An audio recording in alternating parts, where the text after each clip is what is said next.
I'll holla at y'all, man. That's a lot because, because it takes time, the verses and the recording. It might take a minute. I could probably do it like in a week or something. But I got like other songs that I don't have beats to, instrumentals or whatever, that I think are like hits. So hopefully when I get home I can get somebody to make the track for me and go from there. Are you waiting on me? Is that recording yet? Oh yeah. Is it? Oh yeah. You want to say anything to anybody out there? What's up? Tell them who you are. Cage One. Park legend. Been doing it for a minute, man. Been rapping since 87, 88. Young buck. Started when I was like 14 years old. Yeah, doing my thing, man. Hopefully this right here will take off. I think this project is probably, I'm probably the best I've ever been at this time. But anyway, we'll carry on. We'll go on. You were a teenager when you started rapping. How old were you when you actually made the Cage One, straight from Cage One record? Let's see. Let's see. 19. Is that 1990? 91? That was 89. 89 that you recorded it? 89 that we actually made it. Probably like 90. Like 90. Okay.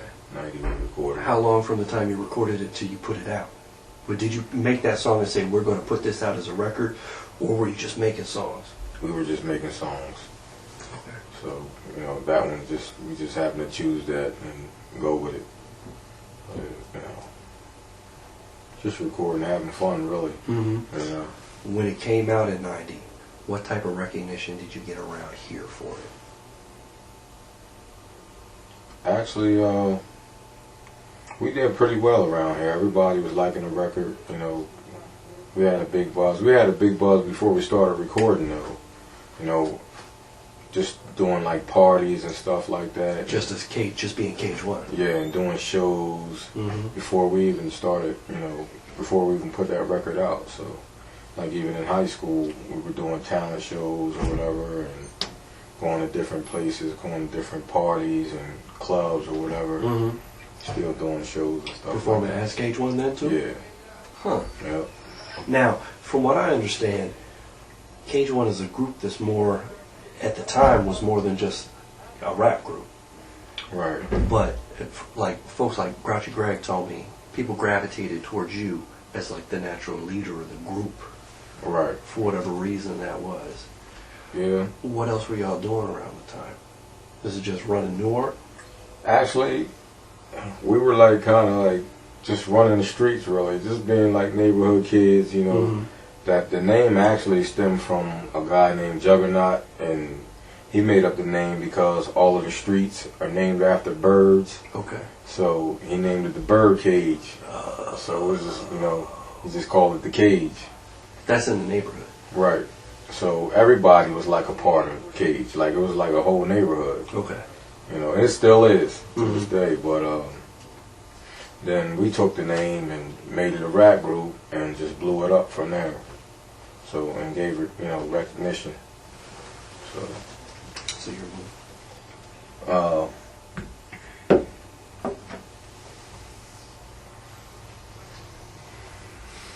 after that, I guess,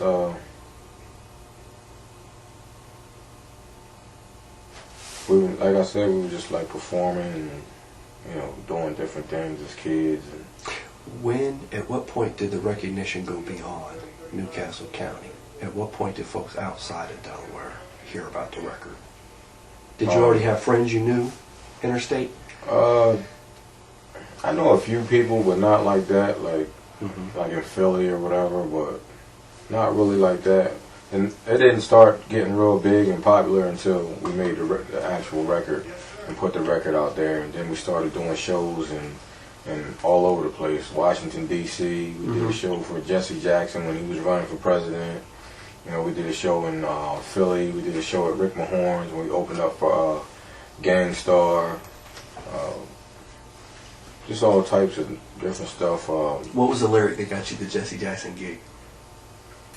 On the record it says, impeach Bush and put in Jesse.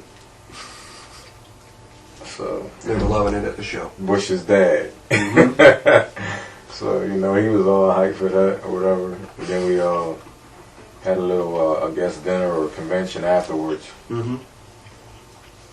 Yeah, so. What convention? Like a political convention type thing? Political convention, yeah. Were you the only rappers there? No.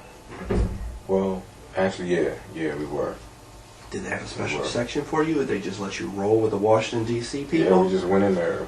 Were they all wearing suits, or was it regular They were people? wearing suits. We were only ones in jeans and, you know, T-shirts or whatever. Yeah. Will people come up and talk to you and say, "Great job, guys"? Yeah, a couple people. Yeah, a few. It was like a dinner, like a formal dinner or whatever. Huh. Yeah. With Jesse Jackson and all the politicians. Yeah. Is there anybody else there that you recognize? Capital. Actually, I can't remember. Honestly, I can't remember. It was so long ago. Were y'all even Jesse excited Jackson about was- being around them type of cats, or were you just like, whatever, we're the rappers? Yeah, you know, we were young guys, you know, so we didn't, you know, but we were just like, you know, we just rap. That's all we do.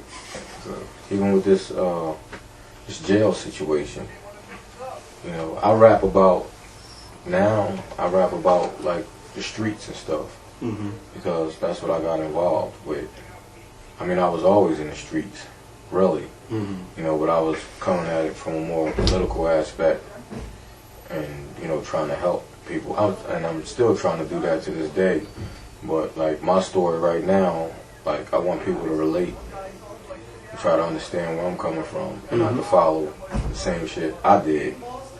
You know what I mean? What happened? What made the change from, you know, a hopeful MC to caught up in the street? It was like, I guess, like my whole life. Mm-hmm. Like, I guess I've been kind of, a little different than my brothers and stuff like that. Mm-hmm. But I always been around it. Always. Like, always been around drugs. Always been around guns. Always been around a bunch of violence. It's part of the American experience. Yeah, always been around it. Like, my brother, actually, when I made that record, my brother went to jail for cocaine charges, gun charges, I never knew that. all kinds of stuff like that.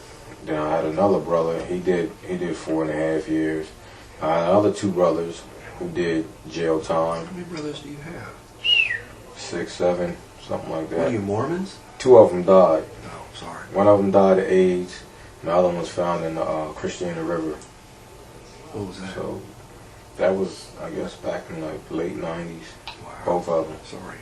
Yeah, but it's okay. But, you know, and those, they inspire me, you know what I mean? So, inspire me to write my stories and do what I do. Is your whole family from Delaware? No. My father's originally from Alabama, Okay. so he just moved to Delaware, Mhm. you know, started his family. But, yeah, so they pretty much inspire me, man, to do what I do, you know. Making the record, when you were a teenager, you say you were around some of that stuff. Was it always You know how they- 1 foot out? You know how they say, like, sort of. You know how they say, like, you're a product in your environment? Yes. So, you know, you be around it so much and keep being around it, and you keep being around it, and you keep being around it. Eventually, it's going to become a part of you, or you're going to become a part of it. You know, so, you know, it's like the company you keep, people, places, and things. What type of company you keeping when you're out here? Excuse me. You're going to keep different company when you get on out of here? Oh, yeah, no doubt. No doubt. No doubt. I just, it's funny, man, because, like, being in here, you see, like, different things, like being incarcerated, different people that you love and that you care about. Mm-hmm. They go home, you know, 6 months later, they're dead. You know, from streets, Mm-hmm. from street violence, Mm-hmm. like G Money. Another friend of mine, Irk, who just got killed last night. You know, guys, these are guys that I met while I was incarcerated. Okay. You know, they go home and 6 months later they're dead from getting shot, getting killed. Not on some random shit. No. Damn. So it's The streets are a little fucked up in Newcastle County. everywhere. Not just Delaware. It's everywhere, man, and it's sad.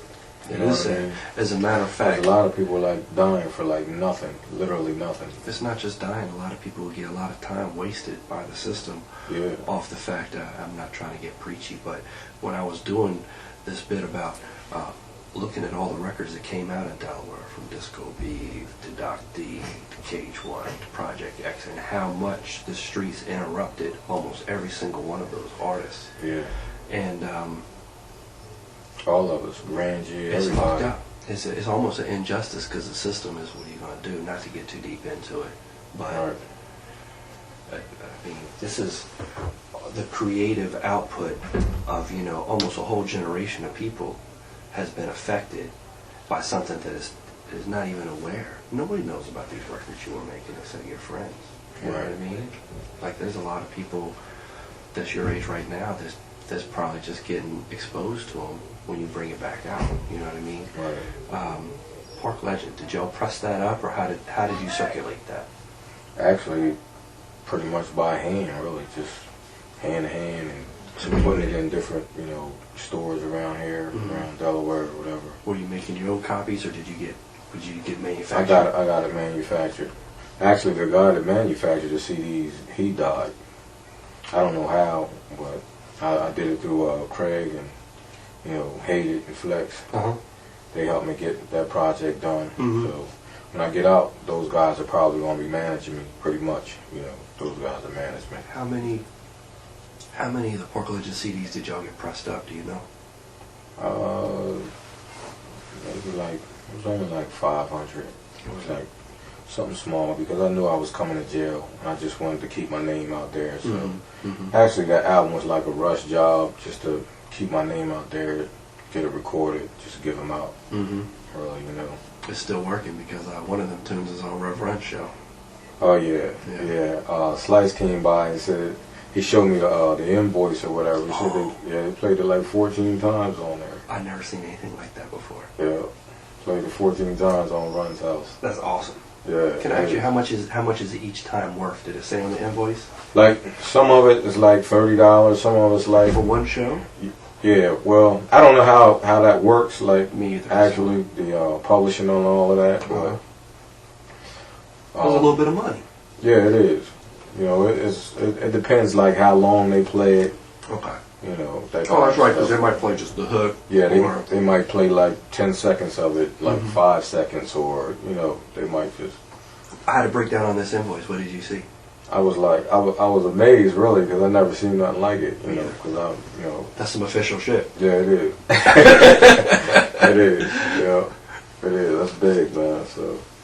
I still feel like, you know, we still got a long way to go. I don't think it's like, we like totally have like, it's totally equal. I think it's a lot better than where it was because, you know, like we can vote, you know, we can make money, you know, it's African Americans out there making millions of dollars, you know, billionaires, Oprah, Jay-Z, basketball players, not only that, but like, even like little guys doing their little business ventures or whatever, they making money. So there's plenty of opportunity, and I think it's up to the individual to go out and do what he needs to do. And you know, but I still think it's like if you look at the overall prison system, like when I was in line a couple times. What's that? In jail going to chow, I was standing in line to eat, and like when we go to chow, it's like different buildings go with each other or whatever. But I look around and it's like you might see 40 black men in line. You might see 5 or 6 Puerto Ricans. You might see maybe 8 white guys. Then you might see 30 more black guys. then you might see a couple Puerto Ricans, 2 or 3 or 4. You might see a couple white guys, 2 or 3 or 4. Then you might see 20 more black guys. So even with the prison system, like, it's like all of our black men are going to jail. Is it young men or is it all type of ages? I think it's a lot of younger guys, but there are a lot of older guys too. But I think it's more so younger guys coming to prison. If you had to, from your speaking with folks around here, if we could talk about it for a minute, how many of the people in here you think probably don't really need to be in here? I've met quite a few people. That's kind of like a hard question to answer because, like, when you say people don't need to be here, it's like, you know, I can say that for like a whole lot of drug dealers. Right. Because I think there are like better options out there instead of you putting somebody in jail or you giving somebody another opportunity to go out and do something with their life instead of drugs. You know what I mean? But, you know, you got kids growing up in different households that affects them while they're young, and they see everything, they see what their parents do, or they see what their parents are not doing. Maybe their parents are working 2 jobs, you know, and they're left to fend for themselves. This is my first and last time. You know what I mean? I got an 8-year sentence. It's a fucking big sentence, dude. Yeah, it is. It's been a long time. It's been a rough road, but you know, I think like I guess certain situations make you who you are.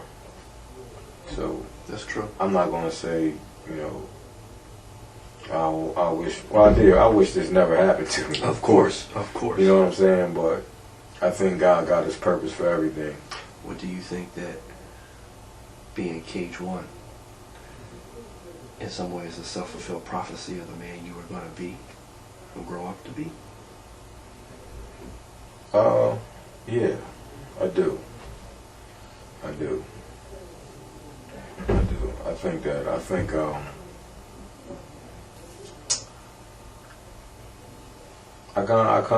do feel like I fulfilled my own like prophecy. Even like I did a song in like '99. It was called "Run On Sentence." I've never heard it. And I think this song is so hot, but it's I don't know whether to say it's a good or bad song, but what's it about? What is this? Is a sentence? The song, talking about verbals? I'm not talking about nothing to do with a sentence, but a jail sentence. Basically, a jail sentence runs on and on and on. So it was called "Run On Sentence," and in that song, I basically said everything that I'm doing right now. In '99, and I wasn't even locked up. I was like, I guess I said it was my day of judgment, 7 years in the dungeon. I got an 8-year sentence, but the whole entire song is about, I actually wrote it about one of my friends, but it wound up happening to me exactly the way I wrote the song. You know? But in the beginning, there was just a word. in the beginning, it was just a word. Words are powerful. It's a lot in words, man. I think I guess the Bible said, you know, the words have power. You know, we speak things into existence. You know, it becomes, you know, they say, I don't know how this phrase actually goes, but they say, you know, your thoughts become your words become your actions become your habits become your character. So I guess that's with anything. If you say, okay, Mom, I want to go to college to be a doctor. You know, first it began with a thought. I want to be a doctor. You know, then you utter it, and then next thing you know, you're going to University of Delaware or somewhere, or some medicine school in Philly or something, Temple somewhere, I don't know. And then, you know, you're basically fulfilling that original thought. You know, you thought about it, you uttered it. Mom, I want to be a doctor. Now you go to school. Now you become a doctor. And you start, studying, you start doing things the doctors do. And it becomes your character, it becomes who you are. So, and I think that's with anything you want to achieve in life. You was fucking with music very young. When did you first say, I want to do this? Before rap? I used to break dance. I used to pop, do all that stuff as a kid, and yeah, pretty much before rap. I was like, my dad was a gospel singer, so I used to go to church with him and just listen to him all the time. And where did he go to church at? Everywhere. He traveled, Yeah, so I just went with him everywhere. From how young? 6, 5, yeah. How far did you travel? I can't remember a whole lot. You just get in a car and go? Yeah. So I just, what was that just like? Enjoying music with him. Was it like, oh, here I am in church, or was it like, oh, there's my dad singing? Or was it like, these girls over here? It was more like, I'm in church and that's my dad singing. Okay. And it wasn't even like, I didn't feel like it was church. I felt like it was, my dad performing gospel songs. Like, I don't remember like a preacher preaching all the time. I just remember different gospel groups performing. Vocal groups? Or like bands, like vocal groups? Yeah, was it like vocal quartets, bands, everything. Harmonies? Yeah, everything, yeah. As a little kid, was that the first live concerts or anything like that you had ever seen? Yeah. I remember one time I was in a park and I met, I guess, this guy from Def Jam. They had an open mic contest thing or whatever. It wasn't park? Really a contest. In Delaware? It was in the Greek Fest in Philly. Okay. Had an open mic joint. I got on the mic. I did real good. Did my thing. But this guy came up to me. His name was Rob Love. He was like, I'm from Def Jam. Okay. My brother, he's all drunk. He's like, you ain't from no motherfucking Def Jam. Who the fuck are you? You know what I'm saying? You fucking Def Jam. Everybody say that shit. He was like, nah. He's like, I'm dead serious. He said, Russell Simmons is my right hand man. So I was like, chill. I tell my brother to chill. So he gave me his card or whatever. I was like, I rap with a whole group. The Secret. That's what we were called. Okay. So he was like, I don't want your group. He said, I just want you. He said, you don't believe me? He said, come walk with me. So we walked all the way down this park, and he introduced me to Eric Sermon. So he was like, listen, Eric, I got a dude here. He said, you need to hear him. I said, just listen to him. So I rapped for him. Eric was like, everybody from fucking Philly raps. Are you just in the park? Are you just in the park? We in the park. Was he in a car or something, or was he sitting he's at the just table? standing right here like me and you are. Okay. So he's tall too. He's pretty tall. Eric Sermon? Yeah. Yeah, I heard him and Paris was real big dudes. Yeah, big dude. But so he says, all right, go ahead, give me 16. So I, did my thing again. So he's like, yo, you hot? He said, listen, make sure you get in touch with me. Here's my card. Here's my cell number. Here's my office number. Make sure you get in touch with me. Gave him his card. So then I started talking. He had to go. So I started talking to Rob Love again. Like, make sure you call him. He said, if you don't get in touch with him, make sure you call me. Here's my phone numbers. Gave me all of his numbers. So then, I'm calling him. I can't get in touch with Eric Sermon, but Rob Love is always picking up his phone. I'm in Atlanta. I'm somewhere. I'm this. I'm that. Blah, blah, blah. So I was like, all right. So listen, I'm on my way to Philly. I said, I'm trying to meet you up there. I think some type of award show was going on up there. And I rode up there and I couldn't find him. So anyway, I wound up losing his number. So like a few years later, Craig takes me to Philly. Flex and Hate It. They take me to Philly. I mean, not Philly, New York. Okay. So we see. In the 2000s? This was maybe 2000. I think 99 or 2000. Okay. Something like that. He takes me to New York. We stay in Brooklyn for a little while. Ride back and forth from Brooklyn to Manhattan. And we go to Manhattan. We go to a studio and Sun Kisses in there. The guy, I guess he was coming up under Big Pun at the time. Okay. So we sat in on one of his sessions, and Mark Pitts and Don Pooh came in there. So Mark Pitts is Biggie's old manager, and Don Pooch was Foxy Brown's old manager at the time. So he was like, "Yo, spit for these guys. Can he spit for you or whatever?" So we get outside. We're in front of the building, this high rise or whatever. So they had me rapping on the corner for like a whole hour. So I said, no, keep going. So he like, "You got a CD?" I'm like, "Nope." So he's like, "Yo, make sure you come back up here, bring a CD, man." And So I'm like, "All right." So we go to Violator Management. So I spit for this other guy named Eric Nix, I believe his name was. Well, y'all just doing the rounds, like just that's what you were up there for. Yeah, different business meetings. They had business meetings because Craig, Flex, and Hater, they produce beats or whatever. Why you didn't have any CDs or tapes? You were just up there rapping. I wasn't really expecting to rap in front of these people. You know what I'm saying? I wasn't expecting. I was just going up there with just hanging out with Hated. Just networking. Yeah. So he was doing this thing or whatever. So I had me rap for this guy. He was like, the dude with Eric Nix, he was like, "Yo, you hot." He said, "You're extremely hot." He said, "But who are you?" That's what he said to me. Did you punch him in his face? The cage one bitch? Nah, I understood what he was saying because I had on like a sweatsuit or whatever. And he was like, I spit some hip hop shit to him. Like, it wasn't really no message in it. It was just some real witty stuff. You know what I mean? Okay. Like battle raps? Yeah. Okay. So I spit some of that to him. So he's like, so his thing was like, "Who are you? Like, what would be your image? Like, if you see Jay-Z, you see a baller.